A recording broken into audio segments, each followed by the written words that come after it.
الحمد لله نحمده ونستعينه ونستغفره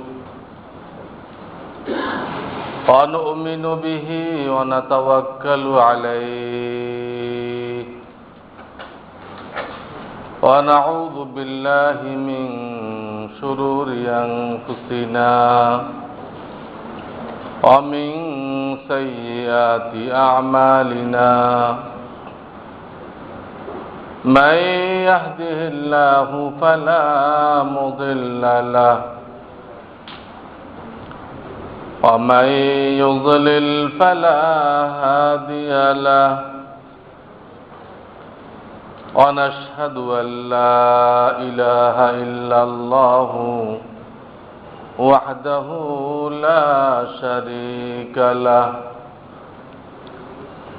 ونشهد أن سيدنا ومولانا محمدا عبده ورسوله صلى الله تعالى عليه وعلى آله وأصحابه وبارك وسلم. أما بعد فأعوذ بالله من الشيطان الرجيم. بسم الله الرحمن الرحيم. إن الذين قالوا ربنا الله ثم استقاموا تتنزل عليهم الملائكة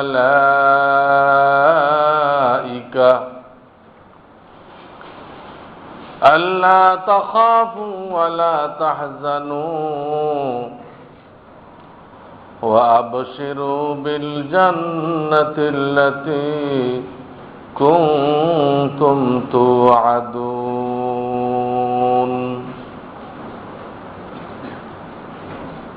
وقال تعالى والمؤمنون والمؤمنات بعضهم أولياء بعض يأمرون بالمعروف وينهون عن المنكر ويقيمون الصلاة ويطيعون الله ورسوله. وقال رسول الله صلى الله عليه وسلم من قال لا إله إلا الله مستيقنا بها قلبه دخل الجنة. صدق الله العلي العظيم وصدق رسوله النبي الكريم. बुजुर्गान मोहतरम, अल्लाह रब्बुल आलमीन उम्मते मुहम्मदिया के विशेष एक गुरु दायित्व दिए सृष्टि करेছেন। অনেক বড় দায়িত্ব। জগৎবাসীকে জাহান্নামের ভয়াবহ আযাব থেকে বাঁচানোর ফিকির এই উম্মতের কাঁধে আল্লাহ তাআলা ন্যস্ত করেছেন। যতদিন নবী করিম সাল্লাল্লাহু আলাইহি সাল্লাম হায়াতে ছিলেন ততদিন তিনি জান প্রাণ দিয়ে চেষ্টা করে গেছেন যে আমার উম্মতের একটা ব্যক্তিও দোজখে না যাক। যেদিন তিনি নবুয়ত পাইলেন যেদিন তিনি নবুয়ত পাইলেন 570 আমাদের নবী আলাইহিস সালাতু ওয়াস সালামের জন্ম। এখান থেকে 40 বছরের মাথায় তাহলে হবে 610। 610 খ্রিস্টাব্দে আমাদের নবী করিম সাল্লাল্লাহু আলাইহি সাল্লাম নবুয়ত লাভ করলেন, নবী হইলেন। কিসের মাধ্যমে? তিনি গারে হেরাতে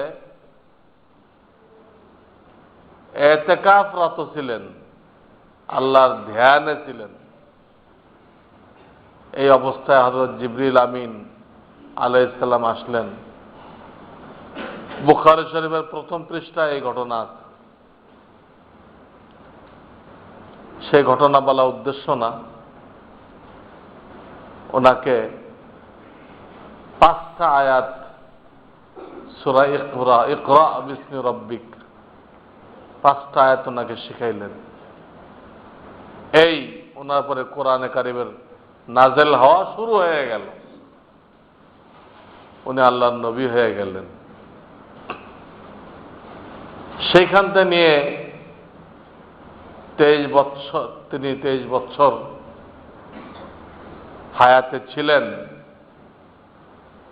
এটা পুরা উম্মতের দরদে, তাদের ফিকিরে, চিন্তায় তিনি কাটিয়েছেন। এমন অনেক রাত চলে গেছে,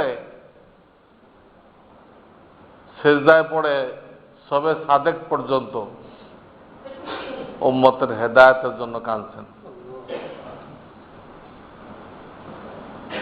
ফজর পড়ত, রব্বানা ইন তুআযিবহুম ফাইন্নাহুম ইবাদুক ওয়া ইন তাগফির লাহুম ইলা আখিরিল আয়াত। এই আয়াত পড়ে পড়ে কাঁদছেন। আল্লাহ, তুমি যদি এদেরকে আযাব দাও তো দিতে পারো, তোমার সেই ক্ষমতা আছে, এরা তোমার বান্দা। আর যদি ঈমান দাও, হেদায়েত দাও, তো তুমি গফুর রহিম, তোমার সে দয়া মায়াও আছে। এইভাবে রাতকে রাত কাঁদছেন। স্বয়ং আল্লাহর পক্ষ থেকে বলা হয়েছে, লাআল্লাকা বাখিউন নাফসাকা আলা আল্লা তাকুনু মুমিনিন। আপনি কি নিজেকে ধ্বংস করে দিবেন? এরা অনেকে ঈমান আনতেছে না, তাদের চিন্তায় কি নিজেকে ধ্বংস করে দিবেন? এত পরেশান হওয়ার আপনার দরকার নেই।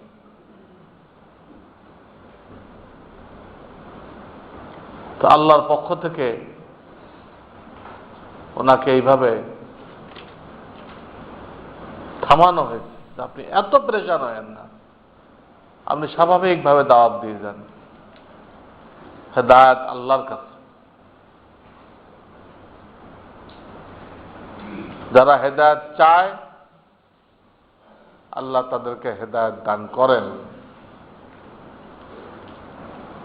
প্রত্যেককে আল্লাহ বুঝার ক্ষমতা দিচ্ছেন, আকল দান করছেন। এই আকল দিয়ে যারা চাইবে, যাদের ভিতরে হকের তলব থাকবে, তারা পেয়ে যাবে। আর যাদের ভিতরে চাহিদা নেই, গুরুত্ব নেই, তার দিলে গুরুত্ব হলো বিশ্বকাপ।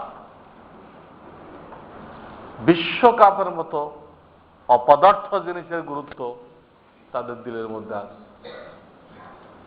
যার কোনো সওয়াব নেই, পুরাটাই গুনাহ, কোনো লাভ নেই, কোনো অর্থনৈতিক ফায়দা নেই, স্বাস্থ্যগত ফায়দা নেই, স্বাস্থ্যারও নষ্ট হয়, নামাজ কাজা হয়, হৈ হল্লা করে মানুষ বানর হয়ে যায়।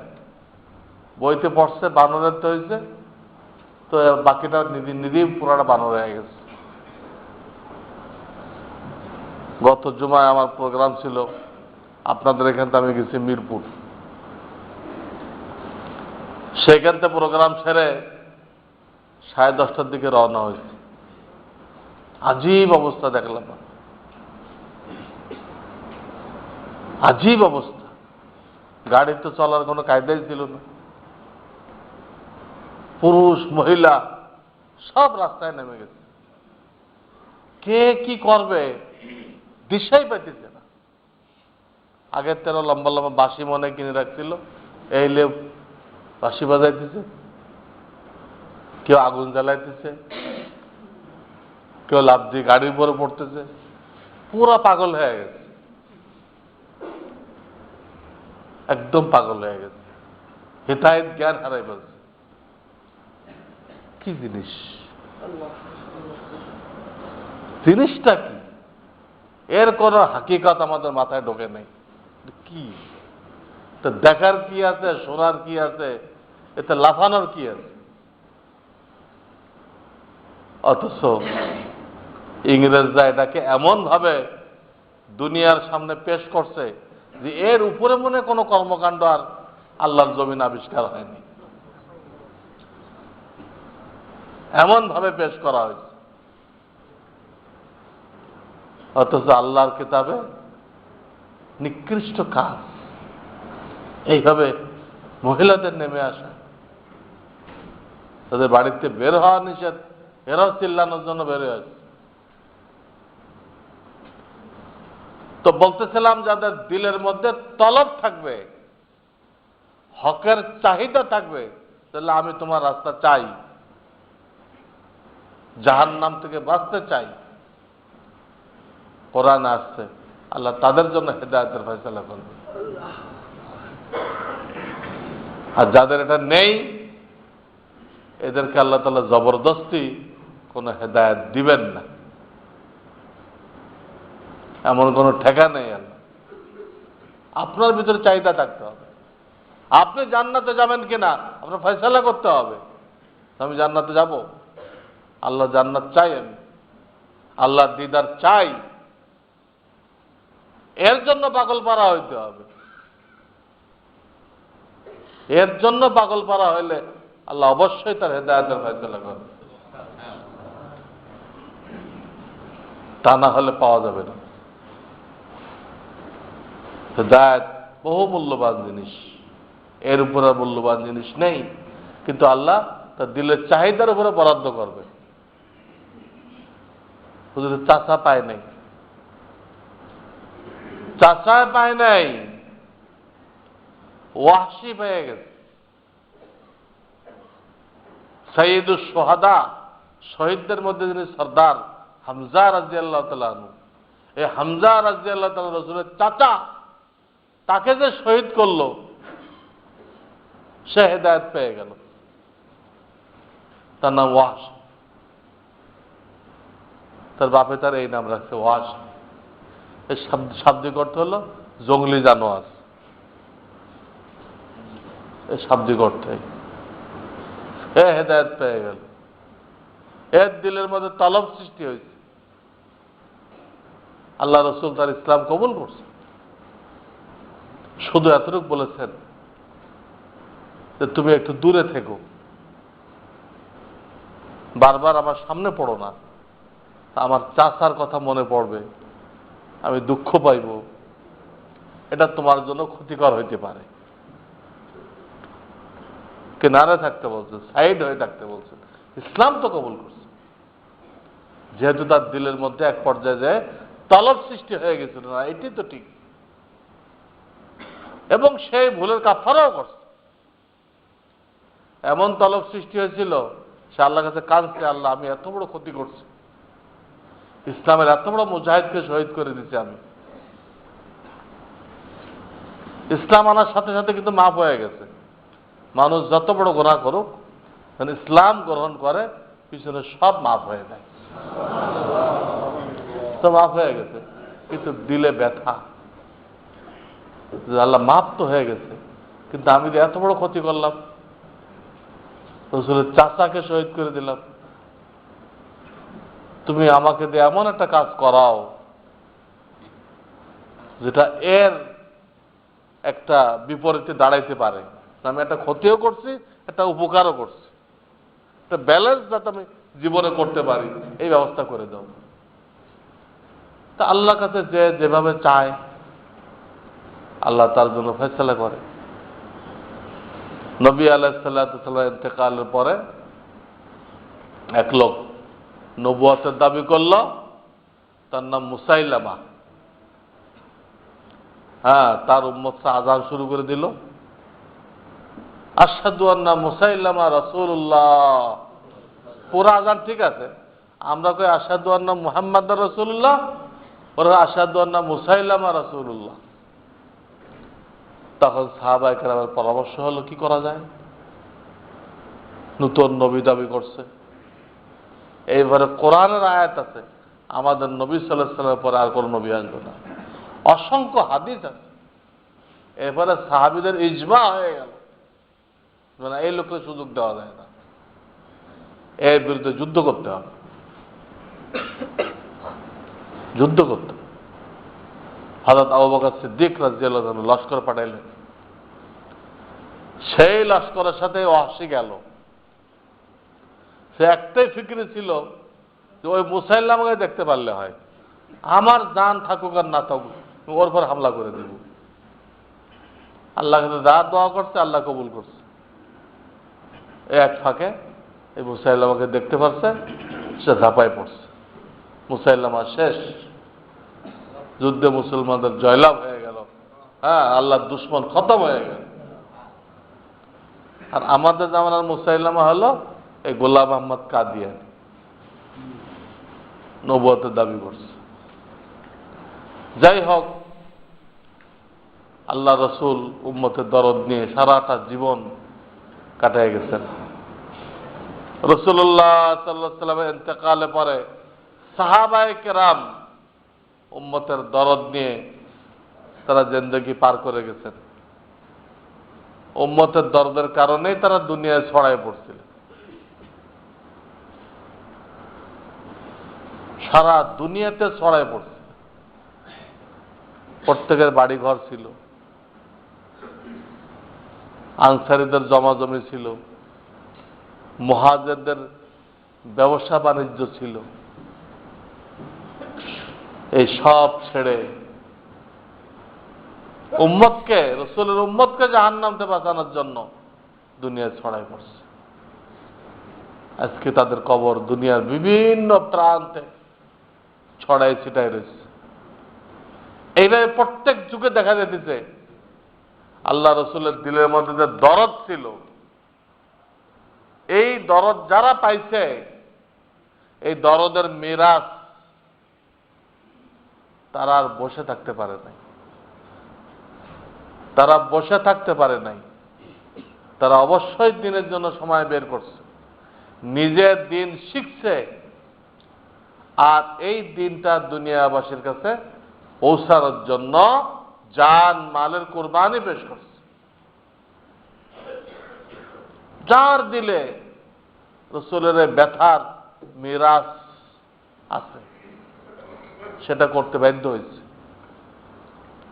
রাসূলের মহব্বতের অংশ। শুধু আপনি আশিকে রাসূল দাবি করলেন আর মিছিল বের করে দিলেন আর জিলাপি বিতরণ করলেন আর সারাদিন বেদাত করলেন, এটা কোনো আশিকে রাসূল না। সুন্নত মানুষের ভিতরে কায়েম করার জন্য আপনার কতটুকু কুরবানি আছে, কতটুকু কুরবানি আছে, কতটুকু সময় বের করছেন মানুষকে সুন্নত শেখানোর জন্য। তো বলতেছিলাম, কাফের মুশরিকের তো এই দুনিয়াটাই সবকিছু। তারা পরকাল বিশ্বাসও করে না, পরকালের জন্য কিছু করেও না। তারা মনে করে দুনিয়া আনন্দ লয়, যার মনে যা লয়। তারা এই বিশ্বকে আবিষ্কার করছে, আর আমরা সব কলুর বলদ ছিলাম, আমাদেরকে স্বীকার করছে, ওদের সাথে শরীক করছে। শরিক করছে। এখন তারা যা দেখে এতে মুসলমানরা বেশি দেখে, যে কাফেররা এগুলো আবিষ্কার করছে, তারা জরুরি কাজ নিয়ে ব্যস্ত থাকে, কিন্তু মুসলমানরা ছুটি ঘোষণা করে এটা দেখাতে ব্যস্ত হয়ে যায় যে তার রাষ্ট্রীয় কাজের থেকে, তার ব্যবসা বাণিজ্যের থেকে এটা বেশি জরুরি। এটা বারবার আমি বলেছি। ব্রিটিশ শাসনের বিস্ফল কি? ব্রিটিশদের শাসন করে গেল, আমাদেরকে একটা শিক্ষা সিলেবাস দিয়ে গেল, এর সারমর্ম কি? এটাই সারমর্ম। যত বেহুদা কাজ আছে, অনর্থক কাজ আছে, জিনা ব্যভিচার আছে, এটাকে বিশাল আকারে দেখার মনোভাব দিয়ে গেছে। তাদের তালিমের সারমর্ম এটা, তালিমের সারমর্ম। বড় বড় শিক্ষিত, অথচ বড় বড় ডাকাত। এরা পিস্তল দিয়ে ডাকাতি করে না, এরা ফাইল আটকায় ডাকাতি করে। ব্রিটিশ শাসনের বিস্ফল হলো, এই বড় বড় শিক্ষিত লোকদেরকে বড় বড় ডাকাত বানায় দিয়ে গেছে, খোদার দ্রোহী বানায় দিয়ে গেছে, খোদার দ্রোহী। আজকাল কারা এগুলো আলোচনা করতেছে? মেয়েদেরকে পুরুষের সমান দিতে হবে, এসব কথা কি কাফেররা কইতেছে? ওই ইংরেজরা যে সিলেবাস দিয়ে গেছে, ওই সিলেবাস পড়নাওয়ালারা এই সমস্ত কথা বলতেছে। নাস্তিক মার্কার সিলেবাস তৈরি করতেছে, ফতোয়ার বিরুদ্ধে আইন পাস করতেছে। তো আমাদের ইমানের তাকিদে এইগুলো থেকে দূরে থাকতে হবে, এগুলো সমর্থন করা চলবে না। আমি একটু আগে বললাম যে আমাদের কাজ নবীজির সুন্নাত শিখা, আমল করা, দুনিয়াবাসীর কাছে পৌঁছে দেওয়া। এই কাজটার জন্য দ্বীনি মাদ্রাসা কায়েম করা, টিকায় রাখা, এটা আমাদের উপরে ফরজ দায়িত্ব। এই মাদ্রাসা না থাকলে না শিখতে পারবো, না আমল করতে পারবো, না পৌঁছে দিতে পারবো, কোনোটাই হবে না, কিচ্ছু হবে না। এজন্য কবি ইকবাল এক জায়গায় লিখে গেছে যে এই যে বক্তব্য মাদ্রাসাগুলো দেখতেছো, গরিবের পোলাপানরা পড়তেছে, এগুলিকে এই অবস্থায় থাকতে দাও, এই অবস্থায় চলতে দাও। এখানে তোমরা পণ্ডিতগিরি করো না, এর সিলেবাসে হাত দিও না, এই অবস্থায় চলতে দাও। এগুলো আছে বলে আমাদের মুসলমানিত্ব আছে। কবি ইকবাল বলছে এগুলো না থাকলে কি হবে? আমি স্পেনের ভিতর দেখে আসছি, কয়েকশো বছর মুসলমানদের হুকুমত ছিল স্পেনের ভিতরে, সেখানে শেষ পর্যন্ত এই তালিম থাকে নাই, ইসলামের কিছুই থাকে নাই। উনি বলছেন আল হামরার সেই বিল্ডিং ছাড়া ওখানে ইসলামের আর কোনো নিদর্শন নেই। যেরকম দিল্লির লাল কিল্লা ছাড়া 800 বছর মুসলমানরা শাসন করছে ভারতবর্ষ, কিন্তু এখন কি আছে? দিল্লির লাল কিল্লা ছাড়া তাদের ঐতিহ্য কি আছে? কিছুই। লাল কিল্লা আছে, স্পেনের ভিতরে আল হামরা ছাড়া আর কিছুই নেই। এটাই বলতেছে যেটা না থাকে তো তোমাদের দেশে একই অবস্থা, ইসলামের কিছুই থাকবে না, এগুলোকে এই অবস্থায় ছেড়ে দাও। এই জন্য আমরা যদি আল্লাহ আমাদের থেকে যা চেয়েছেন যে তোমরা খোদাই সৈনিক, খোদাই সৈনিক, তোমাদের কাজ আমার নবীর তরিকা শিখা, আমল করা, দুনিয়াবাসীর কাছে পৌঁছায় দেওয়া। এই দায়িত্ব পালন করতে গেলে এই মাদ্রাসাগুলোর অবস্থান, অস্তিত্ব রক্ষা করা আমাদের উপরে ফরজ। এগুলো শুধু আখিরাতের ফায়দা দেয় না, এগুলো দুনিয়ার ফায়দাও দিচ্ছে আমাদেরকে। অন্তত কমপক্ষে 50,000 মাদ্রাসা আছে, কমপক্ষে। এই মাদ্রাসায় শুধু কিতাব পড়ানো হয় না, এই মাদ্রাসায় অন্তত 6-7 পর্যন্ত বাংলা অঙ্ক, কোনোটা ম্যাট্রিক লেভেল পর্যন্ত বাংলা অঙ্ক আছে, নিজস্ব উদ্যোগে এটা পড়ানো হয়, পড়ানো হয়। অথচ এই মাদ্রাসাগুলোর জন্য সরকারের এক পাই বরাদ্দ নেই, সরকারের 1 পয়সা বরাদ্দ নেই। তাহলে এই 50,000 মাদ্রাসায় ছেলেদেরকে কোরআন এবং নবীজির সুন্নাত শিক্ষা দেওয়ার পাশাপাশি তাকে বাংলা, অঙ্ক, ইংরেজির নলেজ দিচ্ছে, এই ব্যাপারে বলতে হবে যে সরকার এই মাদ্রাসাগুলোর কাছে ঋণী। কারণ সরকার যে জাতিকে শিক্ষিত করতে চায় এর জন্য ফান্ড বরাদ্দ করে, কিন্তু এই মাদ্রাসাগুলোর জন্য তো বরাদ্দ করে নাই। বরাদ্দ করা ছাড়াও তারা এই নিরক্ষণ দূর করার জন্য, যারা নিরক্ষরতা দূর করার জন্য তারা এই ভূমিকা রাখতেছে। যদি এইগুলো অন্তত প্রাইমারি মর্যাদা দিয়ে সরকার টাকা দিত, সেখানে কয়েকশো কোটি টাকার দরকার ছিল এক এক বছরে। এই টাকাগুলো সরকার খরচ করা লাগে নাই। সরকার ঋণী, কওমি মাদ্রাসার কাছে সরকার ঋণী। এই অসংখ্য ছেলে পেলে তারা এগুলো শিখতেছে, কোরআন হাদিসও শিখতেছে, বাংলা ইংরেজিও শিখতেছে, কিন্তু সরকারের এক পয়সাও ইনভেস্টমেন্ট নেই।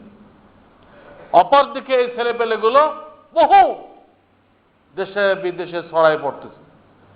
যেখানে যাবেন বাংলাদেশের ইমাম পাবেন, জাপান থেকে নিয়ে আমেরিকা পর্যন্ত সব জায়গায় এই কমির ছেলে পেলেরা পড়ছে। আমার নিজের ছেলে ছাত্র প্রচুর লন্ডনে পড়ছে, তারা সেখানে বিভিন্ন মাদ্রাসার দায়িত্ব পালন করতেছে। আমেরিকা পড়ছে, সেখানে তারা দিনের কাজ করতেছে। সৌদি আরব পড়ছে, বিভিন্ন জায়গায় আমার যাওয়ার সুযোগ হয়েছে। সব জায়গাতে আমি ছাত্র পাইছি। আমি 32 বছর পড়াইতেছি। এর মধ্যে আমার যে ছাত্র হয়েছে এরাই দুনিয়ায় ছড়াই পড়ছে, এবং এরা প্রত্যেক মাসে যে ডলার পাঠাইতেছে, কত লক্ষ লক্ষ ডলার পাঠাইতেছে। এর থেকে সরকারের বা দেশের কোনো ফায়দা হইতেছে না? এদের তৈরি করার ব্যাপারে সরকারের কোনো অবদান নেই। অপরদিকে এদের থেকে সরকারের রিজার্ভ কত বাড়তেছে এই ছেলেগুলো দিয়ে। তাদের সরকার ঋণী। এরপরও এত মাথা ব্যথা কেন? এত মাথা ব্যথা কেন এগুলোর বিরুদ্ধে? আমি বারবার আপনাদেরকে বলেছি যে আমি কোনো রাজনীতিবিদ না, আমি কোনো রাজনৈতিক দলের লোক না, আমি ইসলামী অন ইসলামী কোনো দলের পক্ষে আপনাদেরকে দাওয়াত দেই নাই, এবং বিশ্বাস রাখেন যে দিবও না। কারণ আমার ইসলাম তো ভিন্ন।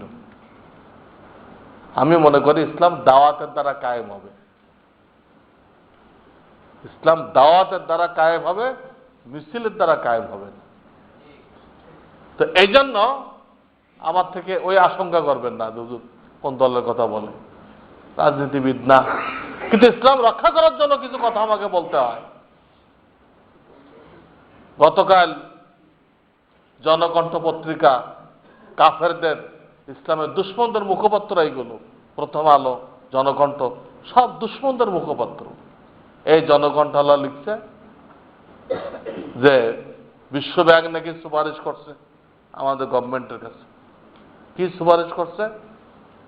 যে এই মাদ্রাসাগুলো নিয়ন্ত্রণহীন, এদের কোনো সিলেবাস নেই।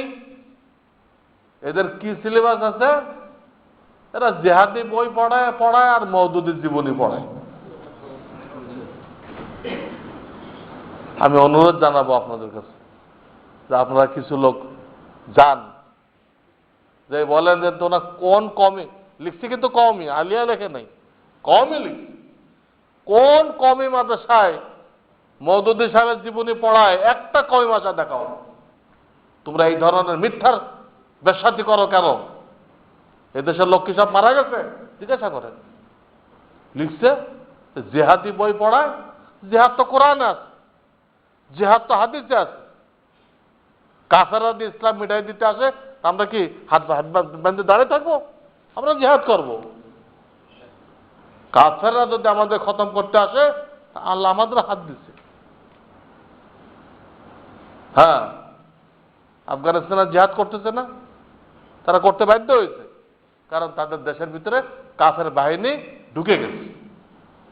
এবং আল্লাহর মেহরবানি মুসলমানরা এমন মার দিচ্ছে সেখানে যে কটা ফিরে গেছে সব পাগল হয়ে গেছে, সব পাগল হয়ে গেছে, বদ্ধ পাগল হয়ে গেছে। মুসলমানের মায়ের কাকে বলে সচক্ষে দেখে গেছে। আগে তো আমেরিকান সেনাবাহিনীতে ঢোকাটা লোভনীয় ব্যাপার ছিল, খুব লোভনীয়, আকর্ষণীয় যে আমেরিকান সেনাবাহিনীতে ঢুকছি আমি। আর এখন হারিকেন দিয়ে লোক পাইতেছে না আমেরিকান সেনাবাহিনীতে লোক নেওয়ার জন্য, কেউ যাইতে রাজি নেই, ভয় পায়। নিলে যদি ওখানে পাঠায়, যে মার দিবে 14 খানদান ভোলাই দিবে একদম। পরাশক্তি করেন, পরাশক্তি, পরাজিত শক্তি। খালি হাতে আফগানিস্তানের লোক তো খালি হাতে, কিচ্ছু নেই, মিসকিন মরা একটা দেশ, সেখানে এইরকম মার দিচ্ছে। কয়েকদিন পর পর কেন ঢুকায় এটাও তো বোঝেন না আপনারা। ওই আগেরগুলো শেষ, আগেরগুলো শেষ, এখন নাক লয়ে বেরোবে কেমনে, আর কিছু ঢুকায়, এটাও শেষ। এই জন্য বলতেছি, হ্যাঁ জিহাদ আছে, আমাদের কোরআন শরীফে জিহাদ আছে, হাদিস শরীফে আছে, কিন্তু আমরা কারো গায়ে পড়ে জিহাদ করব না। কিন্তু এইরকম আমাদের দেশে ঢুকে পড়ে, হ্যাঁ, তখন একটা মুসলমান থাকতে ওই কাফেরদেরকে ছাড়া হবে না ইনশাআল্লাহ। মুসলমান কারোর সামনে মাথা নত করতে জানে না। কিন্তু প্রশ্ন হলো, যেখানে মওদুদির জীবনে পড়ানো হয়, মওদুদিকে, মওদুদিকে কোন হক্কানি আলেম, কোন হক্কানি পীর মাশায়েখ, কোন তবলিগ ওয়ালা, কোন কওমি আলেম কি বলেছে এই লোকটা ইসলামী ব্যক্তিত্ব? কেউ বলে নাই। যারা এই দেশের হকের কান্ডারি, কেউ থেকে আলেম বলে স্বীকার করে নাই। সে আলিয়া মাদ্রাসার 6 ক্লাস পড়ছে, খোদ জামাতের এক ভারপ্রাপ্ত আমির ছিল, তার নাম হলো আব্বাস আলী, জয়পুরহাটের। হেরে বাংলাতে জীবনী লিখছে, হেরে পড়েন, বাংলায় লিখছে, মওদুদি সাহেবের জীবনী লিখছে। 5 পর্যন্ত পড়ার পরে তার বাপ মারা যায়, তো রুটি রুজির তাগিদে সেটা পত্রিকা অফিসে চাকরি নেয়, আর পড়তে পারে নাই। আলিয়া মাদ্রাসা 16 ক্লাসের 6 ক্লাস পড়ছে, পড়ে বাপ মরে গেছে, আর পড়তে পারে নাই। তা আমরা কোন দুঃখে তার জীবনে পড়াইব? সে কোন ইসলামী ব্যক্তিত্ব? সে তো মানুষকে গুমরা করে গেছে, উল্টাপাল্টা ব্যাখ্যা দিয়ে গেছে।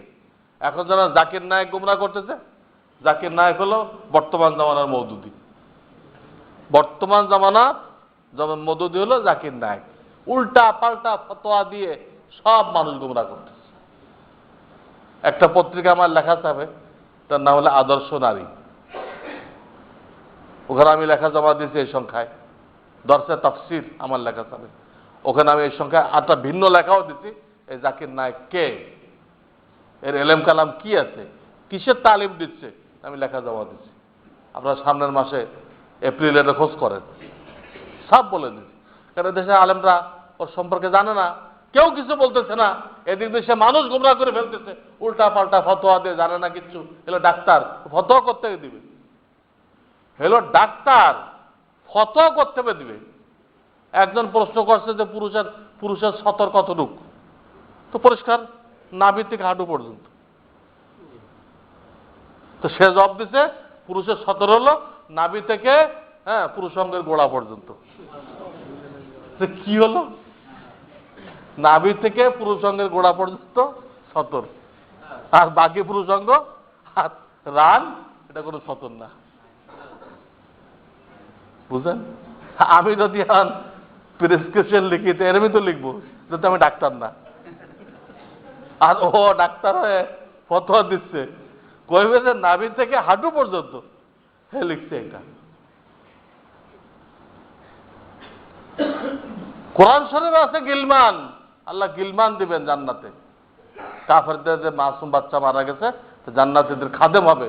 বলছে এই গিলমানটা কি, তো কি জিনিস? বলছেন না, কোরআন শরীফে কোনো গিলমান নেই, সে মানা করে দিচ্ছে। অথচ সূরা তহার মধ্যে আছে গিলমান, সূরা তুরের মধ্যে আছে, সে মানাই করে দিচ্ছে যে গিলমান নেই কোরআন শরীফে। তাহলে সে দেখেও পড়ে নাই কোনোদিন কোরআন শরীফ। দেখ, আর এক লোক প্রশ্ন করছে, এক ইমাম সাহেব নামাজ পড়ে এলান করছে, ভাই আমি ভুলে গেছিলাম আমার তো উযু ছিল না। কি ছিল না? তা আপনারা নামাজ দোহরাই পড়েন। তো এক গ্রুপ দোহরায় পড়ছে, আর এক গ্রুপ পড়ে নাই, চলে গেছে। না আমাদেরটা হয়ে গেছে, ইমাম সাহেব যা পারে করুক, আমাদেরটা হয়ে গেছে। দুই গ্রুপ হয়ে গেছে। এখন জাকির নায়েককে প্রশ্ন করছে কোন গ্রুপ ঠিক। জাকির নায়েক কইতেছে ইমাম সাহেবের এলান করাটাই, ঘোষণা করাটাই ভুল হয়েছে। ঘোষণা করা ঠিক হয় নাই, উনি একা উজু করে নামাজটা পড়ে নিতেন, এটা ঠিক ছিল। তারপর যখন ঘোষণা করে ফেলছে, তো যারা নামাজ না পড়ে চলে গেছে ওদেরটা ঠিক হয়েছে। কারণ ইমাম সাহেব নামাজ হোক আর না হোক, তারা তো ইমামের ইক্তেদা করছে, তাদের নামাজ হয়ে গেছে। অথচ কোনো মাযহাবে হয় নাই। কিন্তু ইমাম যখন উজু ছাড়া পড়াইছে ভুলে, কোনো মাযহাবে কোনো মুক্তাদির নামাজ হয় নাই। আর এগোতেছে তাদেরটা হয়ে গেছে, আর যারা দৌড়াই পড়ছে এরা ভুল করছে, এরা ভুল করছে। এইভাবে এমন মানে আবল তাবল করছে যে আপনারা আশ্চর্য হয়ে যাবেন। তো আমাদের এই কওমি ভাষায় এই ধরনের লোকের জীবনী পড়ানো হয় না, মওদুদী সাহেবের জীবনী পড়ানো হয় না। আপনারা চ্যালেঞ্জ করেন। এই এক কথা লিখছে। 2 নম্বর লিখছে যে এখানে ভিডিও দেখানোর মাধ্যমে ছাত্রদেরকে বেহেশতে যাওয়ার প্রতি উদ্বুদ্ধ করা হয়। আরে ভিডিও কি দেখানো যায় যাচ্ছে? আমরা কি টেলিভিশন ভিডিওর পক্ষে? এই জনকণ্ঠে গতকালকাটা দেখেন আপনারা, লিখছে যে ভিডিও দেখায় ছেলেদেরকে বেহেশতে যাওয়ার জন্য উদ্বুদ্ধ করা হয়। কত বড় গাঁজাখুরি কথা হলো, কত বড় গাঁজাখুরি কথা। কোন মাদ্রাসায় ভিডিও দেখানো হয় বলেন, দেখাইতে বলেন। 3 নম্বর লিখছে যে বিশ্ব ব্যাংক নাকি বলছে যে এই মাদ্রাসায় কারা চান্দা দেয়, হ্যাঁ, এদের খোঁজ খবর নেওয়া দরকার। চান্দা কারা দেয়? তো লিখছে এটা মধ্যপ্রাচ্য থেকে আসে চান্দাটা, জামায়াতের নেতাদের মাধ্যমে আসে। টাকাটা আসে মধ্যপ্রাচ্য থেকে, কাদের মাধ্যমে? জামায়াতের নেতাদের মাধ্যমে।